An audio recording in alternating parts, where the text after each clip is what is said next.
ದೇವರ ಪರಿಶುದ್ಧ ನಾಮಕ್ಕೆ ಸ್ತೋತ್ರ ಉಂಟಾಗಲಿ. ಪ್ರಿಯರೇ, ಯೇಸು ನಿಮ್ಮನ್ನು ಪ್ರೀತಿಸ್ತಾನೆ.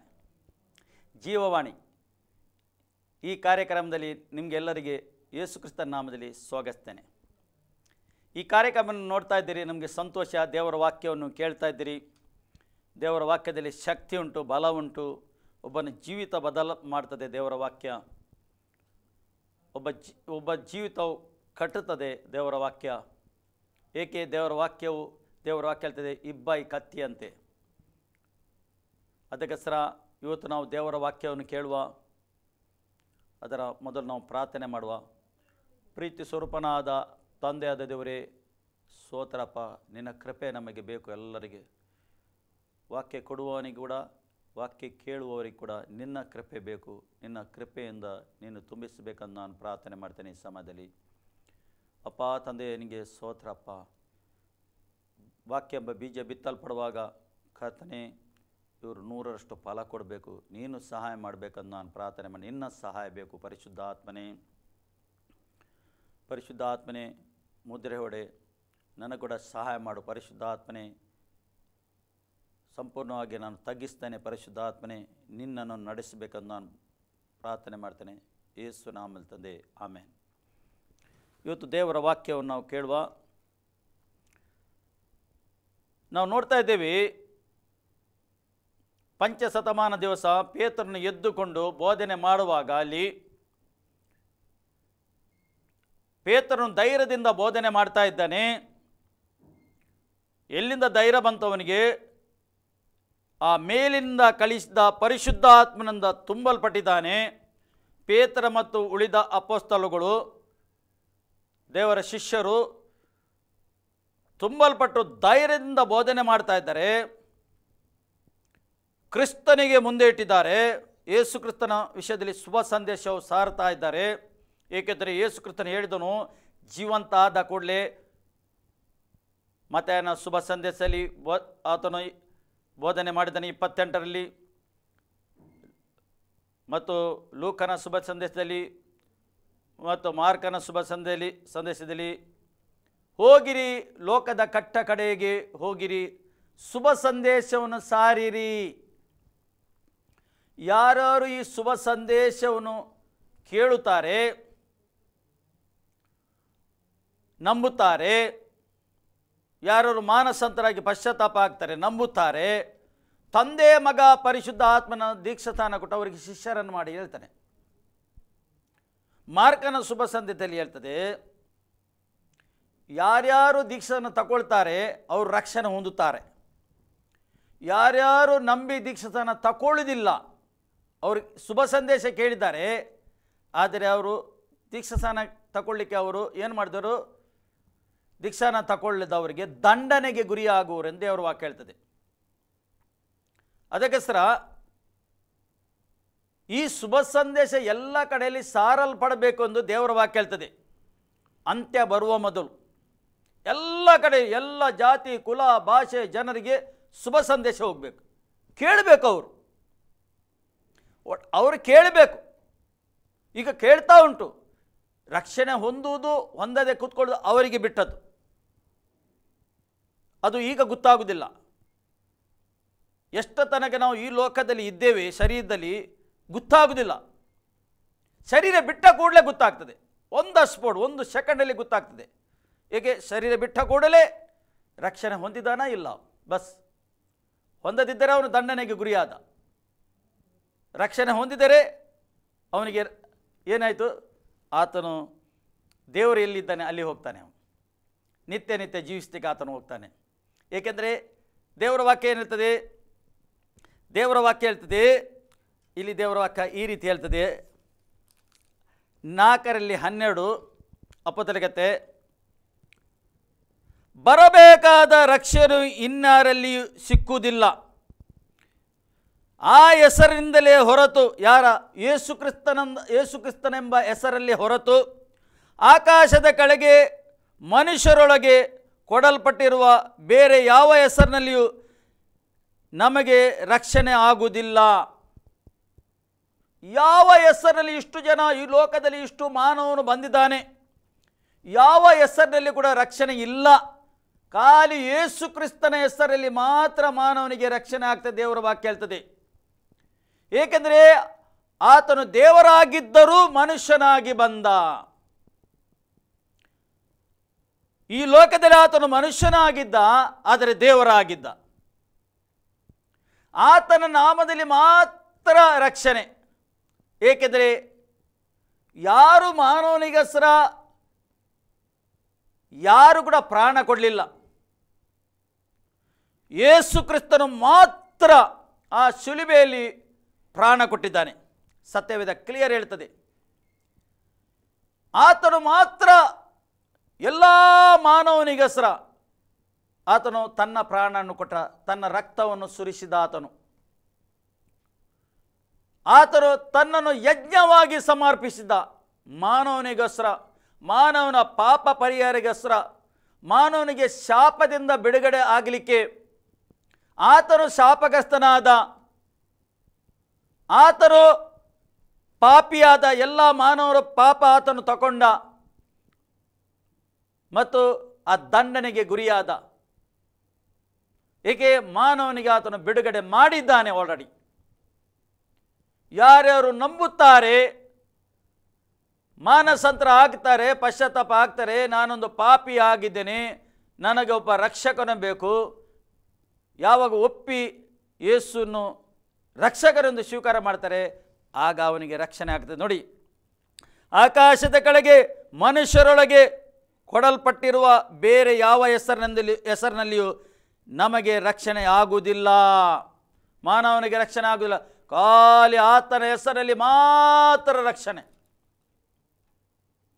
ನೋಡಿ, ಪೇತ್ರನು ಮತ್ತು ಅಪೊಸ್ತಲರು ನಿಂತುಕೊಂಡು ಪಂಚಶತಮಾನ ದಿವಸ ದೊಡ್ಡ ಶಬ್ದದಿಂದ ಬೋಧನೆ ಮಾಡ್ತಾ ಇದ್ದಾರೆ. ಏಕೆ? ಅವರ ಮೇಲೆ ಅಭಿಷೇಕ ಬಂದಿದೆ, ದೇವರ ಆತ್ಮದಿಂದ ತುಂಬಲ್ಪಟ್ಟಿದ್ದಾರೆ, ಬೆಂಕಿ ಆತ್ಮದಿಂದ ತುಂಬಲ್ಪಟ್ಟಿದ್ದಾರೆ. ಈಗ ಬೋಧನೆ ಮಾಡ್ತಾ ಇದ್ದಾರೆ. ಇಲ್ಲಿ ಏನು ಹೇಳ್ತದೆ? 38, ನಿಮ್ಮ ಪಾಪಗಳು ಪರಿಹಾರವಾಗುವುದಕ್ಕಾಗಿ ನಿಮ್ಮಲ್ಲಿ ಪ್ರತಿಯೊಬ್ಬನು, ಏನು ಹೇಳ್ತಾರೆ ಅಲ್ಲಿ? 1000 ಗಟ್ಟಲೆ ಜನ ಇದ್ದಾರೆ ಅಲ್ಲಿ. ಪ್ರತಿಯೊಬ್ಬರಂತೆ ನಿಮ್ಮಲ್ಲಿ ಪ್ರತಿಯೊಬ್ಬರು ದೇವರ ಕಡೆಗೆ ತಿರುಗಿಕೊಂಡು ಯೇಸು ಕ್ರಿಸ್ತನ ಹೆಸರ ಮೇಲೆ ದೀಕ್ಷಾಸ್ನಾನ ಮಾಡಿಸಿಕೊಳ್ಳಿರಿ, ಆಗ ನೀವು ಪರಿಶುದ್ಧಾತ್ಮನ ದಾನವನ್ನು ಹೊಂದುವಿರಿ. ಯಾವಾಗ ಕ್ರಿಸ್ತನ ಕಡೆಗೆ ನೀವು ತಿರುಗುತ್ತೀರಿ, ಆಗ ತಿರುಗಿಕೊಂಡು ನೀವು ದೀಕ್ಷಾಸ್ನಾನ ಮಾಡಿಸಿಕೊಳ್ತೀರಿ, ಆಗ ಪರಿಶುದ್ಧಾತ್ಮನ ದಾನದಿಂದ ನಿಮಗೆ ದೇವರು ತುಂಬಿಸ್ತಾನೆ. ಪುನಃ ದೇವರ ವಾಕ್ಯ ಹೇಳ್ತದೆ, ಆ ವಾಗ್ದಾನವು ನಿಮಗೆ, ನಿಮ್ಮ ಮಕ್ಕಳಿಗೂ, ದೂರವಾಗಿರುವ ಎಲ್ಲರಿಗೂ, ಅಂತೂ ನಮ್ಮ ದೇವರಾಗಿರುವ ಕರ್ತನು ತನ್ನ ಕಡೆಗೆ ಕರೆಯುವವರು ಎಲ್ಲರಿಗೂ ಮಾಡೋಣವಾಗಿದೆ ಎಂದು ಹೇಳಿದನು. ಎಲ್ಲರಿಗೆ, ಎಲ್ಲ ಮಕ್ಕಳಿಗೆ, ಅವರ ಮಕ್ಕಳಿಗೆ, ಅವರ ಜನ್ರೇಷನ್ಗೆ ಎಲ್ಲರಿಗೆ ರಕ್ಷಣೆ, ಎಲ್ಲರಿಗೆ. ಏಕೆಂದರೆ ದೇವರ ಕಡೆಗೆ ತಿರುಗಿಕೊಳ್ಳಬೇಕಂತ ದೇವರು ಬಯಸ್ತಾನೆ. ಎಲ್ಲರೂ ದೇವರ ಕಡೆ, ಜೀವಂತ ದೇವರ ಕಡೆಗೆ, ಜೀವಿಸುವ ದೇವರ ಕಡೆಗೆ ತಿರುಗಿಬೇಕಂತ ದೇವರು ಬಯಸ್ತಾ ಇದ್ದಾನೆ. ಏಕೆಂದರೆ ರಕ್ಷಣೆಯು ಉಚಿತವಾಗಿದೆ. ರಕ್ಷಣೆ ಎಂದರೆ ಒಬ್ಬ ವ್ಯಕ್ತಿಯ, ಪ್ರಿಯರೇ, ವೈಯಕ್ತಿಕ ಸಂಗತಿ. ಅದು ವೈಯಕ್ತಿಕವಾಗಿದೆ. ವೈಯಕ್ತಿಕವಾಗಿ ಆತನು ಯೇಸುಗೆ ಸ್ವಂತ ರಕ್ಷಕನು ಸ್ವೀಕಾರ ಮಾಡಬೇಕು, ಅವನಿಗೆ ಬಿಟ್ಟದ್ದು.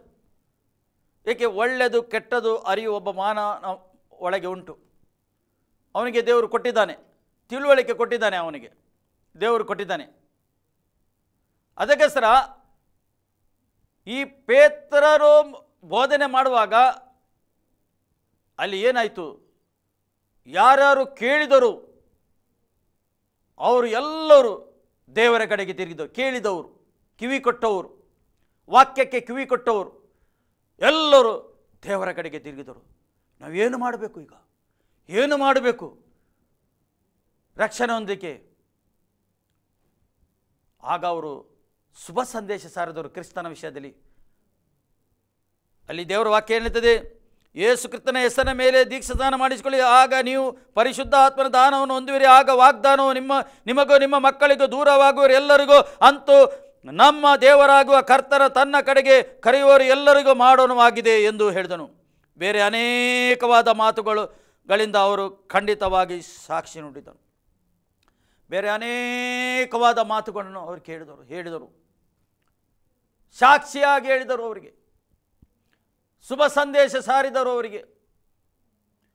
ಅವರು ಕೇಳಿದರು. ಅವರು ದೇವರ ವಾಕ್ಯ ಕೇಳಿದರು. ದೇವರ ವಾಕ್ಯ ಕೇಳಿದಿಂದ ನಂಬಿಕೆ ಹೆಚ್ಚಾಗ್ತದೆ. ಒಬ್ಬ ವ್ಯಕ್ತಿ ಯೇಸುಗೆ ಸ್ವಂತ ರಕ್ಷಣೆ ಸ್ವೀಕಾರ ಮಾಡಿದ ವ್ಯಕ್ತಿ ಯಾವಾಗಲೂ ವಾಕ್ಯ ಕೇಳಬೇಕು, ವಾಕ್ಯ ಓದಬೇಕು, ವಾಕ್ಯ ಮಾತಾಡಬೇಕು, ಪ್ರಾರ್ಥನೆಯಲ್ಲಿ ಇರಬೇಕು. ಆಗ ಮಾತ್ರ ಅವನ ಪರಿಶುದ್ಧ ಆತ್ಮ ಏನಾಗ್ತದೆ, ದಿನದಿಂದ ದಿನ ಅವನು ಅಭಿಷೇಕ ಪಡ್ತದೆ, ಹೆಚ್ಚಾಗ್ತದೆ. ಅವನ ಆತ್ಮದ ಬಲ ಹೆಚ್ಚಾಗ್ತದೆ ಅವನ ಮೇಲೆ. ಖಾಲಿ ತಾನು ದೀಕ್ಷಾಸ್ನಾನ ತಗೊಂಡು ಮನೆಯಲ್ಲಿ ಕೂತ್ಕೊಂಡಿದ್ದರೆ ಆಗೋದಿಲ್ಲ. ಅವನು ವಾಕ್ಯ ಕೇಳಬೇಕು, ವಾಕ್ಯ ಓದಬೇಕು, ಪ್ರಾರ್ಥನೆ ಮಾಡಬೇಕು. ಅವನು ಆತನ ಅನ್ಯೋನ್ಯತೆಯಲ್ಲಿ ಇರಬೇಕು. ಆತನು ಕ್ರಿಸ್ತನ ಅನ್ಯೋನ್ಯತೆಯಲ್ಲಿ ಇರಬೇಕು. ಇವರು ಏನು ಮಾಡಿದರು ನೋಡಿ, ಅಪೊಸ್ತಲರು ಏನು ಮಾಡಿದರು? ಬೇರೆ ಅನೇಕವಾದ ಮಾತುಗಳಿಂದ ಅವರು ಖಂಡಿತವಾಗಿ ಸಾಕ್ಷಿ ನುಡಿದರು. ಪುನಃ ಉಳಿದವರಿಗೆ ಹೇಳ್ತಾ ಇದ್ದೇನೆ, ಆತನು ವಕ್ರ ಬುದ್ಧಿಯುಳ್ಳ ಈ ಸಂತತಿಯವರಿಂದ ತಪ್ಪಿಸಿಕೊಳ್ಳಿರಿ ಹೇಳ್ತಾನೆ. ವಕ್ರ ಬುದ್ಧಿಯುಳ್ಳ ಈ ಸಂತತಿಯಿಂದ ನಿಮ್ಮನ್ನು ತಪ್ಪಿಸಿಕೊಳ್ಳಿರಿ ಹೇಳ್ತಾನೆ. ನಿಮ್ಮನ್ನು ಪ್ರತ್ಯೇಕಿಸಿರಿ ಹೇಳ್ತಾನೆ ಆತನು. ಅವರಿಂದ ತಪ್ಪಿಸಿಕೊಳ್ಳಿರಿ, ನಿಮ್ಮನ್ನು ಪ್ರತ್ಯೇಕಿಸಿರಿ ಹೇಳ್ತಾನೆ. ಏಕೆ? ದೇವರ ಮಕ್ಕಳು ಅಂದರೆ ಏನು? ದೇವರು ಲೋಕದಿಂದ ಪ್ರತ್ಯೇಕ ಮಾಡಿದ್ದಾನೆ. ಅವರಿಗೆ ತನ್ನ ರಕ್ತವನ್ನು ಕೊಟ್ಟು ಅವರಿಗೆ ಏನು ಮಾಡಿದ್ದಾನೆ? ಕ್ರಯಕ್ಕೆ ತಗೊಂಡಿದ್ದಾನೆ. ದೇವರ ವಾಕ್ಯದಲ್ಲಿ ನೀವು ಸ್ವಂತ ಸೊತ್ತಲ್ಲ ಎಂದು ದೇವರ ವಾಕ್ಯ ಹೇಳ್ತದೆ. ನೀವು ಯೇಸುವಿನ ರಕ್ತದಿಂದ ತೊಳೆಯಲ್ಪಟ್ಟವರು. ನಿಮ್ಮ ಪಾಪ ತೊಳೆಯಲ್ಪಟ್ಟಿದೆ. ನಿಮಗೆ ಶಾಪದಿಂದ ಬಿಡುಗಡೆ ಆಗಿದೆ. ಪ್ರತ್ಯೇಕವಾಗಿದ್ದೀರಿ ನೀವು. ಅದಕ್ಕೆ ಥರ ವಕ್ರ ಬುದ್ಧಿಯುಳ್ಳ ಮನಸ್ಸಿಂದ ನೀವು ಪ್ರತ್ಯೇಕವಾಗಿರಿ ಹೇಳ್ತಾನೆ. ನೀವು ಪ್ರತ್ಯೇಕವಾಗಿರಿ. ಏನೆಂದರೆ ಇಲ್ಲಿ ದೇವರ ವಾಕ್ಯ ಹೇಳ್ತದೆ, ಆ ಮಾತಿಗೆ ಒಪ್ಪಿಕೊಂಡವರು ದೀಕ್ಷಾಸ್ನಾನ ಮಾಡಿಸಿಕೊಂಡವರು. ಈ ಮಾತಿಗೆ ಒಪ್ಪಿಕೊಂಡವರು ಮಾತ್ರ, ಒಪ್ಪಿದವರು ಮಾತ್ರ ದೀಕ್ಷಾಸ್ನಾನ ಮಾಡಿಸಿಕೊಂಡರು ಎಂದು ದೇವರ ವಾಕ್ಯ ಹೇಳ್ತದೆ. ಆ ದಿವಸ ಸುಮಾರು 3,000 ಜನರು ಅವರಲ್ಲಿ ಸೇರಿದರು. ಅಂದರೆ 3,000 ಜನರು ದೀಕ್ಷಾಸ್ನಾನ ಮಾಡಿದರು. ಅಂದರೆ ಪ್ರತ್ಯೇಕವಾದರವರು, ತನ್ನನ್ನು ತೊಳೆದುಕೊಂಡರವರು, ತನ್ನ ಪಾಪದಿಂದ ತೊಳೆಯಲ್ಪಟ್ಟರು, ಯೇಸುವಿನ ರಕ್ತದಿಂದ ತೊಳೆಯಲ್ಪಟ್ಟರವರು, ಲೋಕದಿಂದ ಅವರು ಪ್ರತ್ಯೇಕವಾದರು. ಈ ವಕ್ರ ಉಳ್ಳ ಬುದ್ಧಿ ಜನರಿಂದ ಪ್ರತ್ಯೇಕ ಆದರವರು. ಪುನಃ ದೇವರ ವಾಕ್ಯ ಹೇಳ್ತದೆ, ಅವರು ಅಪೊಸ್ತಲ ಬೋಧನೆಯಲ್ಲಿಯೂ ಯಾವಾಗಲೂ ಬೋಧನೆ ಕೇಳ್ತಿದ್ದರು. ಅವರು ಒಬ್ಬ ವ್ಯಕ್ತಿ, ಒಬ್ಬ ರಕ್ಷಣೆ ಹೊಂದಿದ ವ್ಯಕ್ತಿಗೆ ಯಾವಾಗಲೂ ಬೋಧನೆ ಬೇಕು, ಸತ್ಯ ಬೋಧನೆ ಬೇಕು. ಈ ಸತ್ಯ ಬೋಧನೆ ಅವರು ಕೇಳ್ತಿದ್ದರು. ಯಾವಾಗಲೂ ಅಪೊಸ್ತಲ ಬೋಧನೆಯನ್ನು ಕೇಳ್ತಿದ್ದರು, ಸೇರುತ್ತಿದ್ದರು, ಬೋಧನೆಯನ್ನು ಕೇಳುತ್ತಿದ್ದರು. ಸಹೋದರರ ಅನ್ಯೋನ್ಯತೆಯಲ್ಲಿ ಏನು ಮಾಡ್ತಿದ್ದರು? ಸಹೋದರರ ಅನ್ಯೋನ್ಯತೆಯಲ್ಲಿ ಸೇರುತ್ತಿದ್ದರು. ಅವರು ಯಾವಾಗಲೂ ಸೇರುತ್ತಿದ್ದರು. ಮತ್ತೇನು ಮಾಡ್ತಿದ್ದರು? ರೊಟ್ಟಿ ಮುರಿಯುವುದರಲ್ಲಿಯೂ ಪ್ರಾರ್ಥನೆಯಲ್ಲಿಯೂ ನಿರಂತರವಾಗಿದ್ದರು. ಏನು ಮಾಡ್ತಿದ್ದರು? ರೊಟ್ಟಿ ಮುರಿದರಲ್ಲಿ ಪಾಲು ತಗೊಳ್ತಾ ಇದ್ದರು. ಯೇಸು ಏನಿದ್ದಾನೆ? ಇದು ನನ್ನ ನೆನಪಿಗೆ ಮಾಡಿರಿ ಹೇಳ್ತಾನೆ. ಇದು ನನ್ನ ದೇಹ ಆಗಿದೆ, ಮುರಿದ ದೇಹವಾಗಿದೆ. ಇದು ನನ್ನ ರಕ್ತವಾಗಿದೆ. ಹೊಸ ಮಾಡಬೇಡಿಕೆಯ ರಕ್ತ ಅದು. ಯೇಸು ಈ ಲೋಕವನ್ನು ಬಿಡುವ ಮೊದಲು ಏನು ಮಾಡ್ದ? 13ನೇ ಅಧ್ಯಾಯದಲ್ಲಿ ಯೋಹನ ಸುವಾರ್ತೆ ನೀವು ಓದಿದರೆ ಗೊತ್ತಾಗ್ತದೆ. ಆತನು ಶಿಷ್ಯರಿಗೆ ಕೂತ್ಕೊಳ್ಳಿಸಿ ಶಿಷ್ಯರ ಕಾಲನ್ನು ತೊಳೆದ. ಪೇತ್ರನು ಹೇಳ್ದ, ನನ್ನ ಕಾಲನ್ನು ತೊಳೆಯಬೇಡ,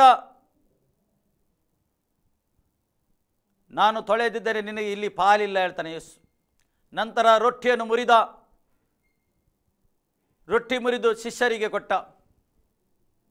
ಅದರಲ್ಲಿ ಇದ್ದ ಒಬ್ಬ ಯೂದನಿಗೆ ಕೊಟ್ಟ.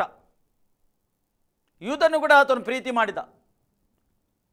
ಯೂದನು ಆಲ್ರೆಡಿ ಅವನಿಗೆ 30 ನಾಣ್ಯಕ್ಕೆ ಮಾರಿದ್ದ. ಆಲ್ರೆಡಿ ಯೇಸುಗೆ ಗೊತ್ತಿತ್ತು. ಆದರೂ ಕೂಡ ಯೂದನಿಗೆ ಕೂಡ ಆ ರೊಟ್ಟಿ ಮುರಿದು ಕೊಟ್ಟ. ನೋಡಿ, ಕೊನೆ ಕ್ಷಣದಲ್ಲಿ ಆದರೂ ಆತನು ರಕ್ಷಣೆ ಹೊಂದಲಿ ಎಂದು ಕೊನೆಯ ತನಕ ದೇವರು ಪ್ರಯತ್ನ ಮಾಡ್ತಾನೆ ಒಬ್ಬ ವ್ಯಕ್ತಿ ರಕ್ಷಣೆ ಹೊಂದಬೇಕೆಂದು. ಮತ್ತು ಅವನಿಗೆ ಬಿಟ್ಟದ್ದು. ಈಗ ಯೂದನಿಗೆ ಕೊನೆಯ ಕ್ಷಣ ತನಕ ಆತನು ಪ್ರೀತಿ ಮಾಡಿದ, ರೊಟ್ಟಿ ಮುರಿದು ಕೊಟ್ಟ, ಮತ್ತೆ ಅವನಿಗೆ ಬಿಟ್ಟದ್ದು. ಅವನು ರೊಟ್ಟಿ ತೆಗೆದ ಕೂಡಲೇ ಹೊರಗೆ ಹೋದಂದು ದೇವರ ವಾಕ್ಯ ಹೇಳ್ತದೆ. ಅವನು ಆ ಸಮಯದಲ್ಲಿ ಕತ್ತಲೆ ಇತ್ತು ಅಂತ ಹೇಳ್ತೇವೆ, ಅವರ ವಾಕ್ಯ ಹೇಳ್ತದೆ. ಅದಕ್ಕೋಸ್ಕರ ರೊಟ್ಟಿಯಲ್ಲಿ ಪಾಲು ತಗೊಳ್ಬೇಕು, ಮುರಿದ ರೊಟ್ಟಿಯಲ್ಲಿ ಮತ್ತು ದ್ರಾಕ್ಷಾರಸದಲ್ಲಿ, ಅಂದರೆ ಯೇಸುವಿನ ರಕ್ತದಲ್ಲಿ ಪಾಲು ತಗೊಳ್ಬೇಕು. ನಾನು ಬರುವ ತನಕ ಮಾಡಬೇಕು, ಅದರಲ್ಲಿ ಜೀವ ಉಂಟು ಅಂತ ದೇವರ ವಾಕ್ಯ ಹೇಳ್ತದೆ. ಅದರಲ್ಲಿ ಜೀವ ಉಂಟು ಅಂದರೆ ದೇವರ ವಾಕ್ಯ ಹೇಳ್ತದೆ. ಅವರು ಅನ್ಯೋನ್ಯತೆಯಲ್ಲಿದ್ದರು, ರೊಟ್ಟಿ ಮುರಿಯುತ್ತಿದ್ದರು, ರೊಟ್ಟಿಯಲ್ಲಿ ಪಾಲು ತಗೊಳ್ತಾ ಇದ್ದರು ಮತ್ತು ನಿರಂತರ ಪ್ರಾರ್ಥನೆಯಲ್ಲಿದ್ದರಂತೆ. ಅವರು ನಿರಂತರ ಪ್ರಾರ್ಥನೆಯಲ್ಲಿದ್ದರು. ದೇವರು ಏನು ಹೇಳ್ತಾನೆ, ಕಡೇ ಕಾಲದಲ್ಲಿ ನನ್ನ ಪ್ರಾರ್ಥನೆ ಆತ್ಮ ಸುರಿಸ್ತೇನೆ, ದಾವಿದನ ಮನೆತನದ ಮೇಲೆ ನನ್ನ ಪ್ರಾರ್ಥನೆ ಆತ್ಮ ನಾನು ಸುರಿಸ್ತೇನೆ ದೇವರು ವಾಗ್ದಾನ ಮಾಡಿದ್ದಾನೆ. ಯಾರ್ಯಾರು ದೇವರ ವಾಕ್ಯ ಕೇಳ್ತಾ ಇದ್ದೀರಿ, ಈಗ ನಿಮ್ಮೆಲ್ಲರಲ್ಲಿ ಒಂದು ಪ್ರಾರ್ಥನೆ ಆತ್ಮ ದೇವರು ಸುರಿಸ್ತಾ ಇದ್ದಾನೆ. ಪ್ರಾರ್ಥನೆ ಮಾಡಿಕೆ ಆಗದವರ ಕಡೆ ಮೇಲೆ ದೇವರ ಆತ್ಮ ಪ್ರಾರ್ಥನೆ ಆತ್ಮವನ್ನು ಸುರಿಸ್ತಾ ಇದ್ದಾನೆ. ನೀವೆಲ್ಲರೂ ಪ್ರಾರ್ಥನೆಯಲ್ಲಿ ಇರಬೇಕೆಂದು, ನೀವು ಆತ್ಮಿಕ ಸಭೆಯಲ್ಲಿ ನಿಂತು ದೃಢವಾಗಿ ನಿಂತು ಏನು ಮಾಡಬೇಕು, ರೊಟ್ಟಿಯಲ್ಲಿ ಪಾಲು ತಗೊಳ್ಬೇಕು ಮತ್ತು ಕ್ರಿಸ್ತನ ರಕ್ತದಲ್ಲಿ ಪಾಲು ತಗೊಳ್ಬೇಕು ಅಂತ ದೇವರು ಬಯಸ್ತಾ ಇದ್ದಾನೆ. ಅನ್ಯೋನ್ಯತೆಯಲ್ಲಿ ಇರಬೇಕು ಅಂತ ದೇವರು ಬಯಸ್ತಾ ಇದ್ದಾನೆ. ಯಾವಾಗಲೂ ವಾಕ್ಯ ಕೇಳಬೇಕಂತ ದೇವರು ಬಯಸ್ತಾ ಇದ್ದಾನೆ. ಇಲ್ಲಿಯೇ ಸೈತನು ಮೋಸ ಮಾಡೋದು, ಈ ಭಾಗದಲ್ಲಿ ಸೈತನು ಮೋಸ ಮಾಡ್ತಾ ಇದ್ದಾನೆ. ಎಷ್ಟೋ ಜನರಿದ್ದ ರೊಟ್ಟಿಯಲ್ಲಿ ಪಾಲು ತಗೊಳ್ಳೋದಿಲ್ಲ, ದ್ರಾಕ್ಷಾರಸ ಆದ ಯೇಸುವಿನ ರಕ್ತದಲ್ಲಿ ಪಾಲು ತಗೊಳ್ಳೋದಿಲ್ಲ. ಏಕೆ ಪಾಲು ತಗೊಳ್ಳದೆ ಅವರು ಒಟ್ಟು ಸೇರದೆ, ಆತ್ಮಿಕ ಸಭೆಯಲ್ಲಿ ಸೇರದೆ ಏನಾಗ್ತಾರೆ, ಅವರಿಗೆ ಸಿಕ್ಕಿದ ರಕ್ಷಣೆ, ಅವರ ಅಭಿಷೇಕ ದಿನದಿಂದ ದಿನ ಕಡಿಮೆ ಆಗ್ತಾ ಉಂಟು.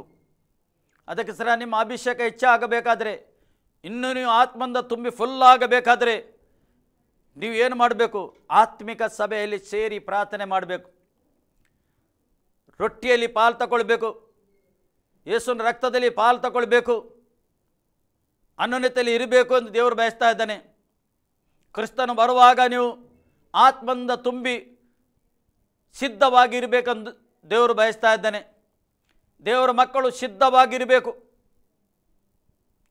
ಪಾಪದ ಪಾಲಿಗೆ ಬೆನ್ನು ಮಾಡಿ, ಈ ಲೋಕಕ್ಕೆ ಬೆನ್ನು ಮಾಡಿ ಆಗ್ಬೋದು. ನಿಮಗೆ ಶೋಧನೆ ಬರ್ಬೋದು, ಬರುವುದಿಲ್ಲ ದೇವರ ವಾಕ್ಯ ಹೇಳುವುದಿಲ್ಲ. ಶೋಧನೆ ಬರ್ಬೋದು, ಕಣ್ಣಿನ ಮುಖಾಂತರ, ಈ ಶರೀರದ ಮುಖಾಂತರ ಶೋಧನೆ ಬರ್ಬೋದು. ಈ ಶೋಧನೆಯನ್ನು ನೀವು ಏನು ಮಾಡಬೇಕು, ತ್ಯಾಜಿಸಿ ಕ್ರಿಸ್ತನಿಗೋಸ್ಕರ ಜೀವಿಸಬೇಕು. ಯೇಸು ಕ್ರಿಸ್ತನಿಗೋಸ್ಕರ ಜೀವಿಸಬೇಕು. ನೀವು ಎಚ್ಚರಿಕೆಯಲ್ಲಿ ನಡೆಯಬೇಕು. ದೇವರ ವಾಕ್ಯವು ನಿಮಗೆ ಎಚ್ಚರಿಸುತ್ತದೆ, ದೇವರ ಆತ್ಮ ನಿಮಗೆ ಎಚ್ಚರಿಸುತ್ತದೆ, ಪಾಪ ಮಾಡದಾಗೆ ಎಚ್ಚರಿಸುತ್ತದೆ, ಎಚ್ಚರ ಕೊಡ್ತದೆ. ಮಗನೇ ಮಗಳೇ, ಪಾಪ ಮಾಡಬೇಡ, ದೇವರ ಮಾರ್ಗದಿಂದ ದೂರ ಹೋಗಬೇಡ. ಸೈತಾನು ಏನು ಮಾಡ್ತಾನೆ, ಒಬ್ಬನ ವ್ಯಕ್ತಿಯ ನಂಬಿಕೆಯನ್ನು ತೆಗೆದು ಹಾಕಲಿಕ್ಕೆ ಪ್ರಯತ್ನ ಮಾಡ್ತಾ ಇದ್ದಾನೆ. ಆದರೆ ನೀವು ಏನು ಮಾಡಬೇಕು, ದೃಢವಾಗಿ ನಿಲ್ಲಬೇಕು. ಕಷ್ಟ ಆಗ್ಬೋದು, ಸಮಸ್ಯೆ ಬರ್ಬೋದು, ಆದರೆ ನೀವು ಏನು ಮಾಡಬೇಕು, ದೃಢವಾಗಿ ನಿಲ್ಲಬೇಕು. ಯಾವಾಗ ನೀವು ಆತ್ಮದಿಂದ ತುಂಬಿ ಇರ್ತೀರಿ, ಆಗ ನಿಮಗೆ ದೃಢವಾಗಿ ನಿಲ್ಲಕ್ಕೆ ಆಗ್ತದೆ. ಯಾವಾಗ ನೀವು ಅನ್ಯೋನ್ಯತೆಯಲ್ಲಿ ಬೇರ್ಪಡ್ತೀರಿ, ಅನ್ಯೋನ್ಯತೆಯಲ್ಲಿ ನೀವು ದೂರ ಹೋಗ್ತೀರಿ, ಆಗ ಏನಾಗ್ತದೆ, ಬರುವ ಸಮಸ್ಯೆಯು ನಿಮಗೆ ತಡೆಯಲಿಕ್ಕೆ ಆಗುವುದಿಲ್ಲ, ಅದರಲ್ಲಿ ದೃಢವಾಗಿ ನಿಲ್ಲಕ್ಕೆ ಆಗುವುದಿಲ್ಲ. ದೇವರ ವಾಕ್ಯ ಏನು ಹೇಳ್ತದೆ, ದೇವರ ವಾಕ್ಯ ಹೇಳ್ತದೆ, ಮನೆ ಕಟ್ಟುವವನು ಏನು ಮಾಡಬೇಕು, ಕಲ್ಲಿನ ಮೇಲೆ ಕಟ್ಟಬೇಕು.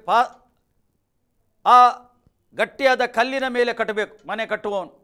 ಕಲ್ಲೆಂದರೆ ಏನು, ವಾಕ್ಯ. ಕಲ್ಲೆಂದರೆ ಏನು, ದೇವರ ವಾಕ್ಯವಾಗಿದೆ, ಕ್ರಿಸ್ತನಾಗಿದ್ದಾನೆ.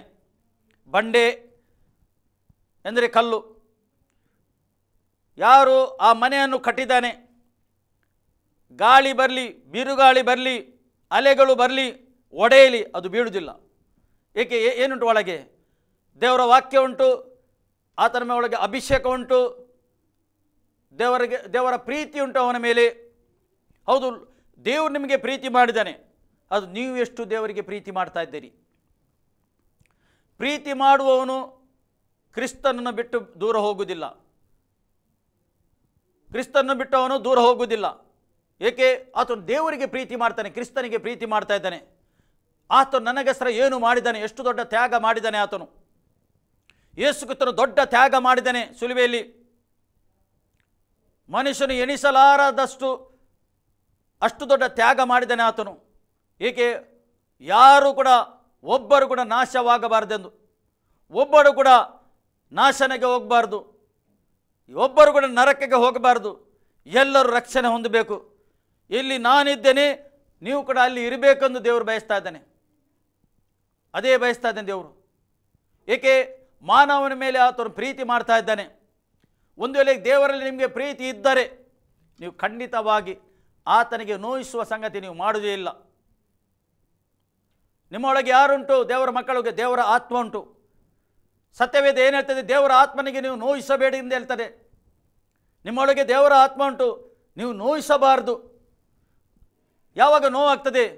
ದೇವರಿಗೆ ಚಿತ್ತ ಇಲ್ಲದ ಸಂಗತಿ ನಿಮ್ಮ ಜೀವಿತದಲ್ಲಿ ಇರುವಾಗ, ನೀವು ಮಾಡುವಾಗ ಆತನಿಗೆ ನೋವಾಗ್ತದೆ. ನಿಮ್ಮ ಒಳಗಿದ್ದ ದೇವರ ಆತ್ಮನಿಗೆ ನೋವಾಗ್ತದೆ. ಅದಕ್ಕೋಸ್ಕರ ದೇವರ ಆತ್ಮನಿಗೆ ನೋವು ಮಾಡಬಾರ್ದು, ದುಃಖಿಸಬಾರದು. ದೇವರ ಆತ್ಮನಿಗೆ, ದೇವರ ಮಕ್ಕಳ ಒಳಗೆ, ಎಲ್ಲರ ಒಳಗೆ ದೇವರ ಆತ್ಮ ಉಂಟು. ಆದರೆ ಅಷ್ಟೇ ಸಾಕಾಗುವುದಿಲ್ಲ. ನೀವು ದಿನದಿಂದ ದಿನ ಆತ್ಮದಿಂದ ಇನ್ನೂ ತುಂಬಲ್ಪಡಬೇಕು. ದೇವರ ವಾಕ್ಯ ಕೇಳಬೇಕು, ಪ್ರಾರ್ಥನೆ ಮಾಡಬೇಕು, ಸತ್ಯವೇದ ಓದಬೇಕು, ಆತನಿಗೆ ಸಮಯ ಕೊಡಬೇಕು.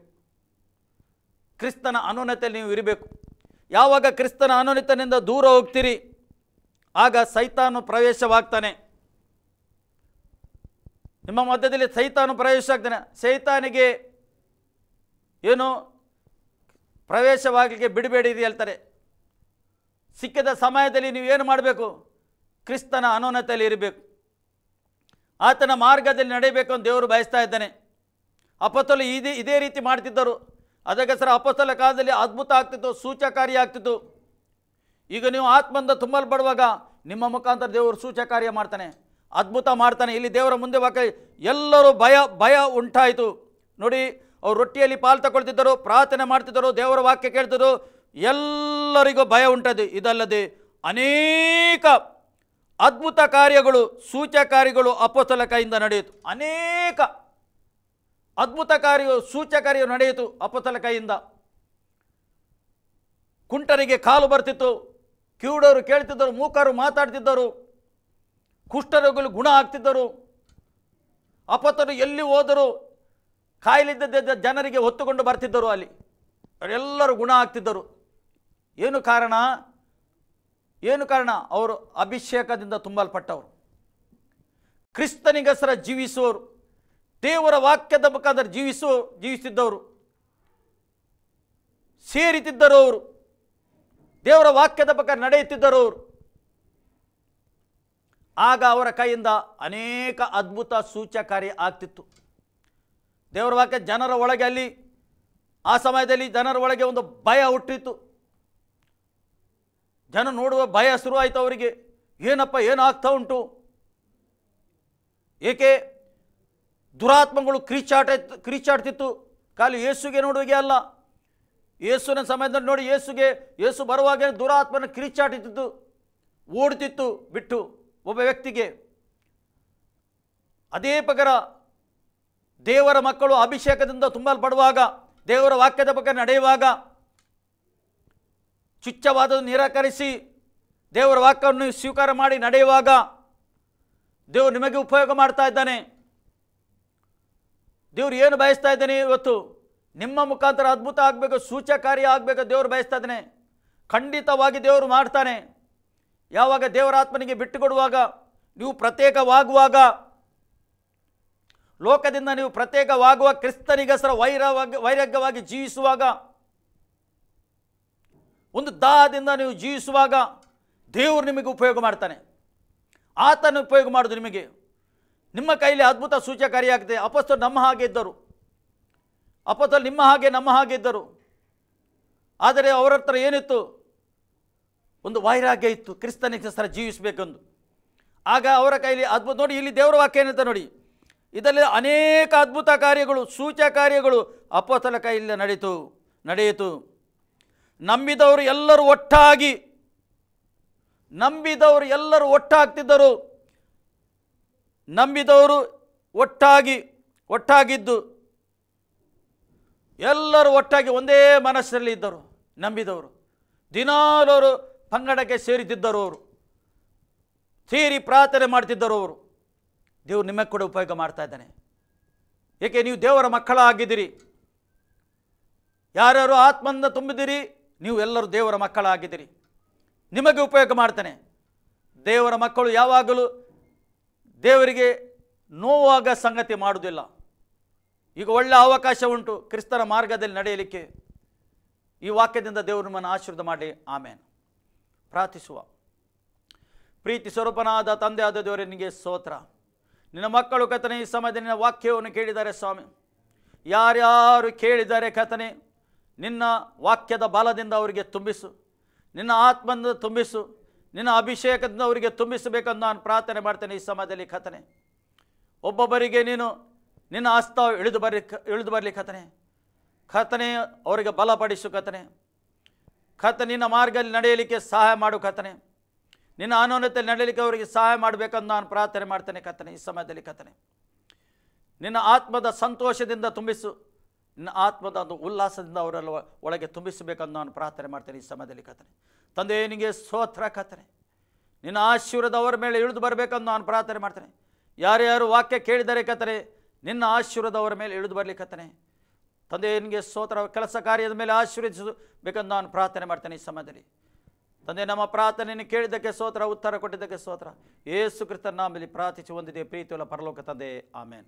ಈ ಕಾರ್ಯಕ್ರಮ ನೋಡಿದ್ದಕ್ಕೆ ದೇವರು ನಿಮಗೆ ಒಳ್ಳೇದು ಮಾಡಲಿ. ನಿಮಗೆ ಪ್ರಾರ್ಥನೆ ಬೇಕಾದರೆ ನಂಬರ್ ಬರ್ತದೆ, ನಮಗೆ ಕರೆ ಮಾಡಿದರೆ ನಾವು ಪ್ರಾರ್ಥನೆ ಮಾಡಲಿಕ್ಕೆ ಸಿದ್ಧರಿದ್ದೇವೆ. ಆಮೇನ್.